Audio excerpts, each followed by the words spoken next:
y ojos. Lávate o desinféctate constantemente. Saludos, muy buenas tardes. Es la 1:06 de la tarde en Esto No Tiene Nombre. En la 95.7 de la FM es La Nota. Conoce de todo. Es miércoles 11 de noviembre de 2020. Gracias a todos por acompañarnos, a los dominicanos de aquí y de allá. A los que están allá, para ellos las 12:06 del mediodía, están con la bandera, están masticando duro por allá por Nueva York, New Jersey, Connecticut, viendo TV Quisqueya y este magazine que no tiene nombre. También los que nos sintonizan en DC Network Latino para el resto de Estados Unidos, Canadá y Puerto Rico. Gracias por acompañarnos. Iniciamos el magazine con un tema que está sobre el tapete. Ayer se conocía que el ex presidente de la República, el licenciado Danilo Medina, y la ex vicepresidenta de la República, Margarita Cedeño de Fernández, tomaban juramento ante el Parlacén. Lo hacían de manera virtual ante una reunión de este organismo regional.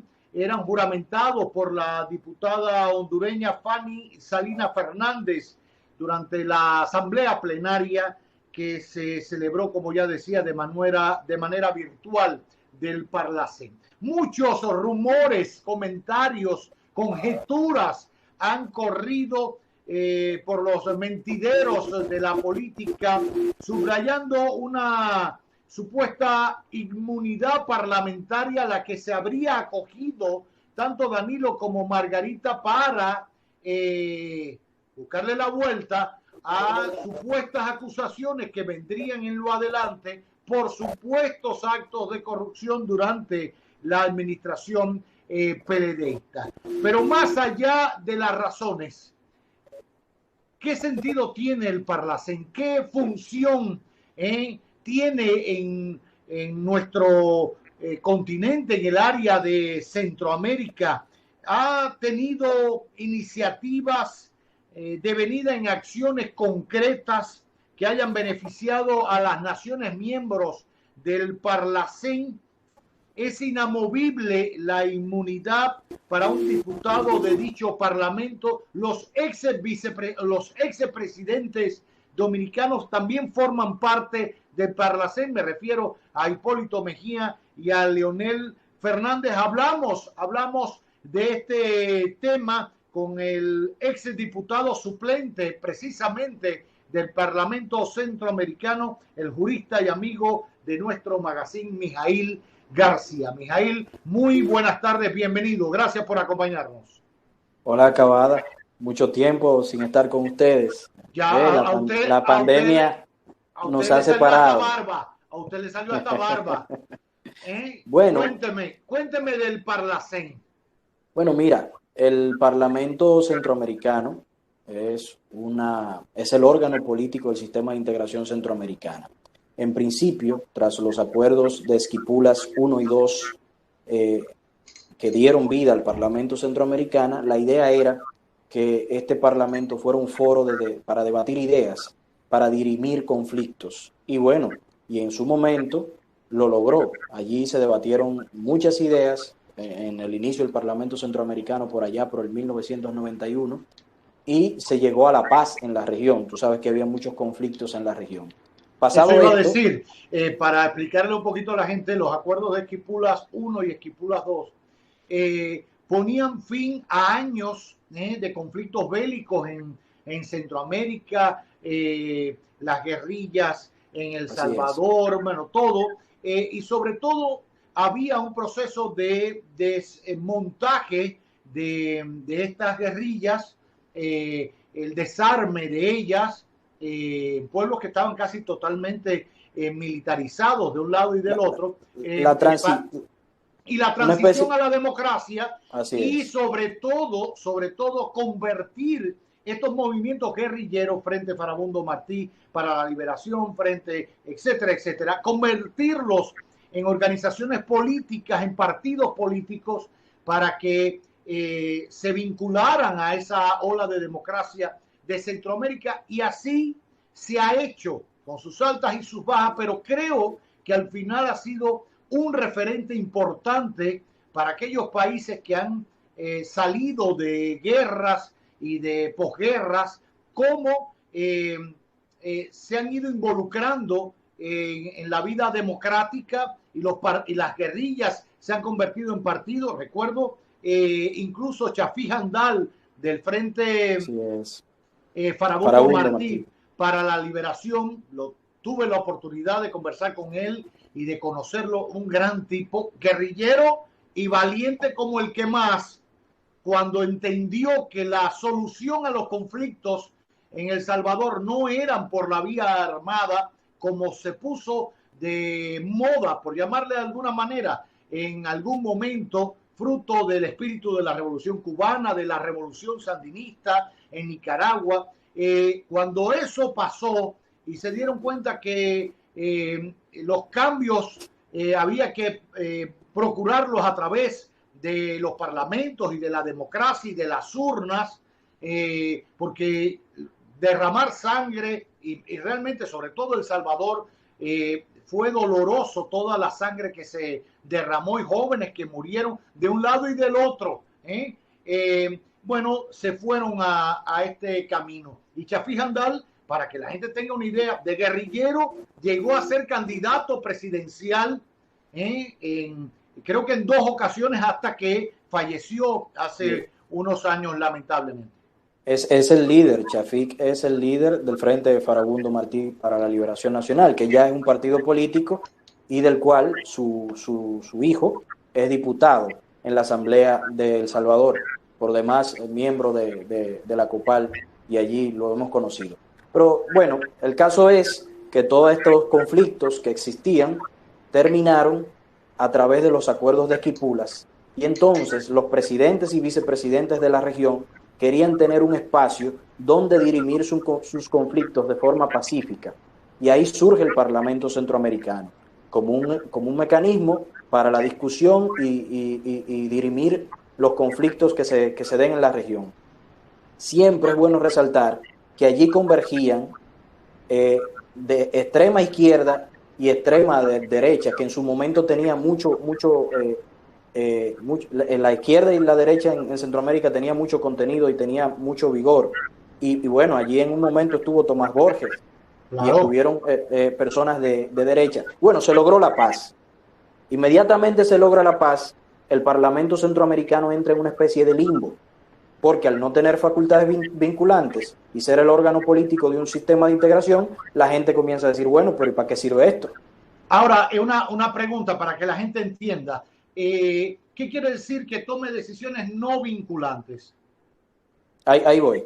El tema es que para que el Parlamento Centroamericano tomase una decisión, hacía una resolución y tenía que ir a todos los congresos de Centroamérica para que se pueda aprobar y ser hábil en cada país. O sea, no es como el Parlamento Europeo, que tiene capacidad vinculante sobre las decisiones de la integración europea. El Parlamento Centroamericano aún no llega a eso. Entonces, se está trabajando en el tema de darle facultades vinculantes al Parlamento Centroamericano. Ha conseguido algunas. Por ejemplo, nombra las personas que van a dirigir los órganos del sistema de integración. Y estas personas deben rendir cuentas ante el Parlamento Centroamericano. Es decir, el secretario general del SICA tiene que rendir cuentas ante el Parlamento Centroamericano. El presidente de la Corte Centroamericana de Justicia tiene que rendir cuentas ante el Parlamento Centroamericano. Y así todos los órganos del sistema de integración. ¿Qué falta? Que el Parlamento Centroamericano pueda adoptar una ley que rija el tema de la integración en todos los países de Centroamérica. ¿Qué ha pasado con eso? Bueno, desde mi punto de vista, los presidentes tienen miedo de ceder un poco de soberanía. Ellos lo ven así. Yo lo veo como que ampliarían la soberanía de su estado, crearían una especie de gran nación, pero bueno, eso aún no ha pasado.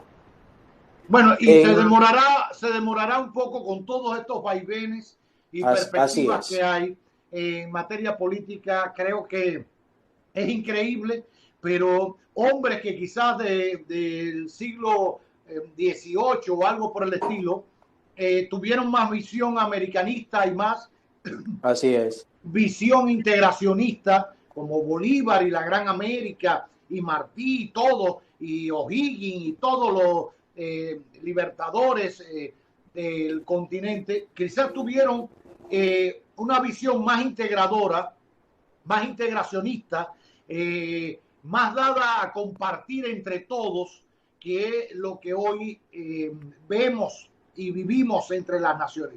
Para que la gente tenga una idea, si mañana hay una decisión en materia de derechos humanos, por ejemplo, se conoce algo en esa materia en el Parlamento Centroamericano, no quiere decir que República Dominicana obligatoriamente tenga que acogerla. No es vinculante, es lo que explicaba Mijaíl. A diferencia de la Unión Europea, allá se toma una decisión con el tema de los gases contaminantes en la Unión Europea, en el Parlamento Europeo, y todo el mundo, capúa ahí, el Congreso español, el alemán, todo el mundo, los que forman la Unión Europea, tienen que admitirlo, rubricarlo y ejecutarlo. No es porque lo digo un rubito de allá de Holanda, no sé qué, y que no pensó en los españoles. No, ahí está todo el mundo reunido y todo lo que se decide ahí es para beneficio, se cree, para beneficio de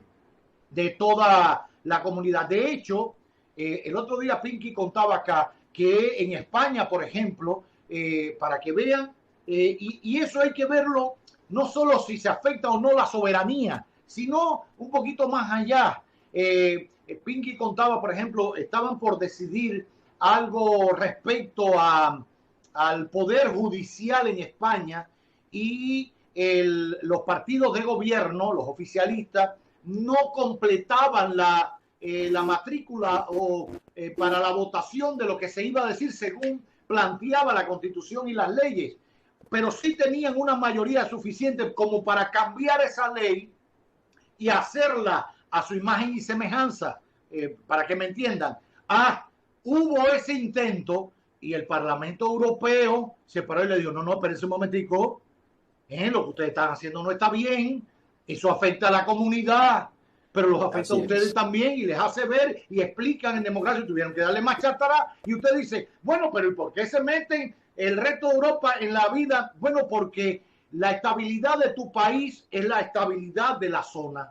Vivir en democracia en tu país, en el respeto pleno a las leyes y todo, es vivir en democracia en el resto del continente, en el resto de la zona. Por eso, más que verlo como una intromisión o quizás una falta de soberanía, es quizás una manera también de llamar la atención en gobiernos que se creen autócratas y dueños de la verdad, y que deciden y que le dan para adelante, afectando la convivencia entre todos los países, porque de alguna manera eso también los afecta. Es así, y eso demuestra la importancia de los parlamentos en los sistemas de integración, porque son quienes dan dirección política a la integración. Si la integración sin parlamento es una especie de guerra de mercados y de ampliación de mercados solamente. La dirección política y el sentido humano deben dársela a los parlamentos. Entonces el Parlamento Centroamericano debe encaminarse hacia las facultades vinculantes. Como decías, eso es un tema muy difícil en este momento histórico que está viviendo Centroamérica, por el tema de la poca estabilidad en los esquemas de gobierno que hay en todo Centroamérica. Ahora bien, ¿qué ha hecho el Parlamento Centroamericano, aún teniendo pocas facultades vinculantes? Impulsar acciones.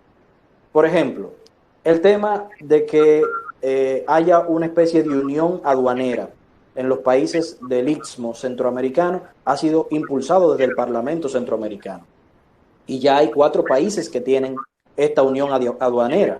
Ojalá en algún momento la República Dominicana y los demás países puedan entrar en el esquema de unión aduanera.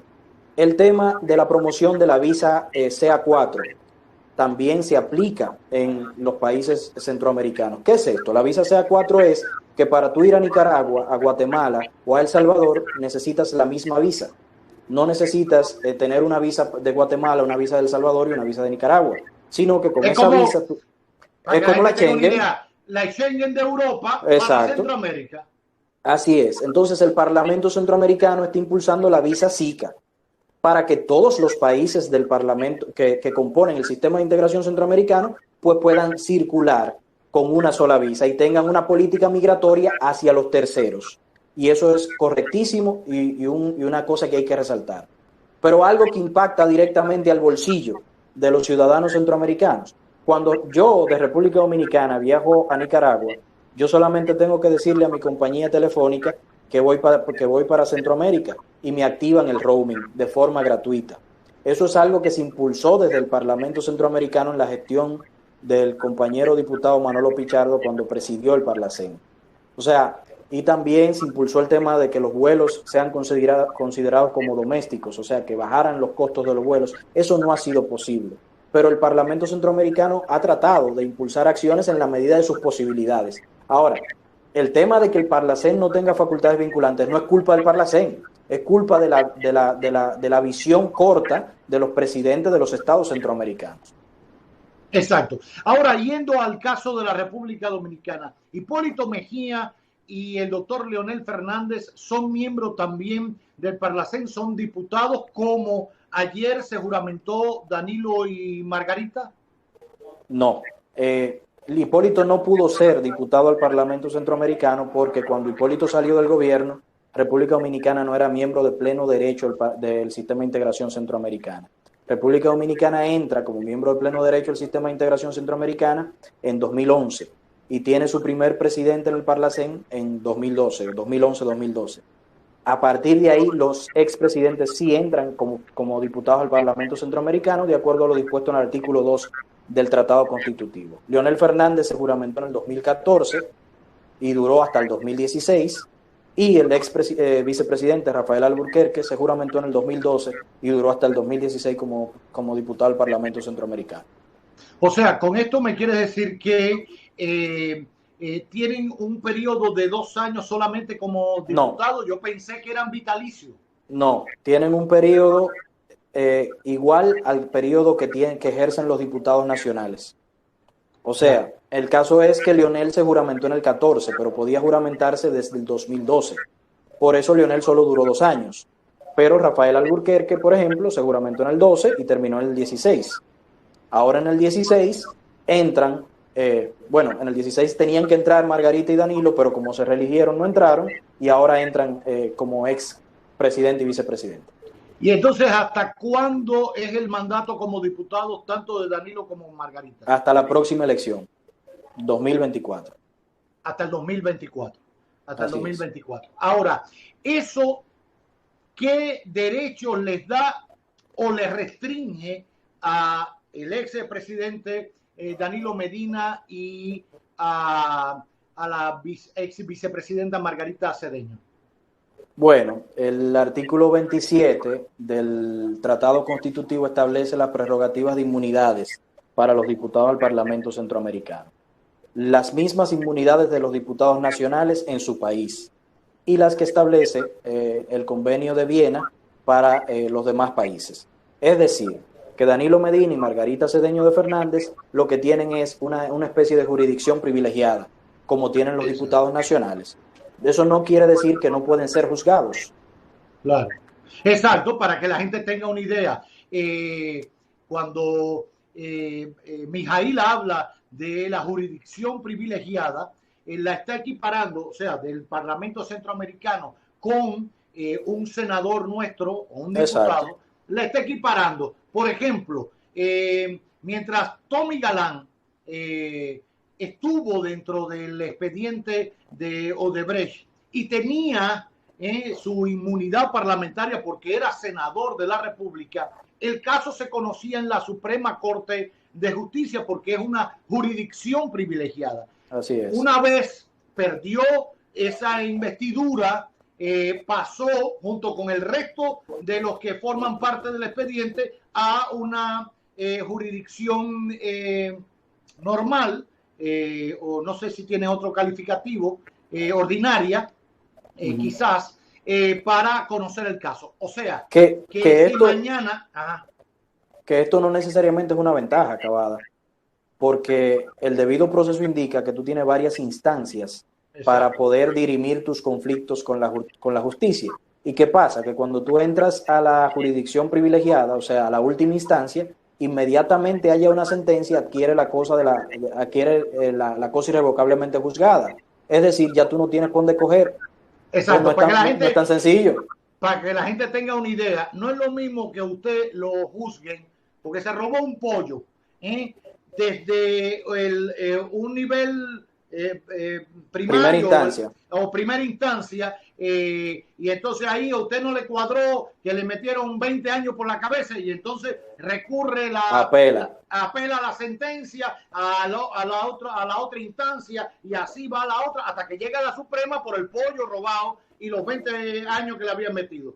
Si usted es senador o diputado de Parlacén, se robó el pollo, usted va directo a la Suprema. En el otro caso, mientras eso va corriendo, pueden pasar meses y hasta años, porque sí, claro, puede haber incidencias en el proceso y le resolvieron que su coerción, su medida de coerción está en su casa, usted no sale de viaje, pero está en su casa, no está preso, no sé si me entienden, y todo sigue fluyendo. Ah, no, si va directo a la Suprema y falló, que son 20 años en la Suprema por el pollo, ahí no hay más nada para donde virarse y usted va en chinola para la Victoriola o la nueva, no sé ahora cómo se llama porque Roberto le ha cambiado el nombre a todo. Ahora, viendo esto, ya sabemos que pueden ser juzgados. Quiere decir esto que mañana hay un... Espérate. Que ahora sí, mañana, o sea, con esto quiero decir que mañana hay un sometimiento por X o por Y a Danilo o a Margarita y bueno, se ventilaría en una jurisdicción privilegiada, sean diputados al Parlacén o no sean, para que la gente tenga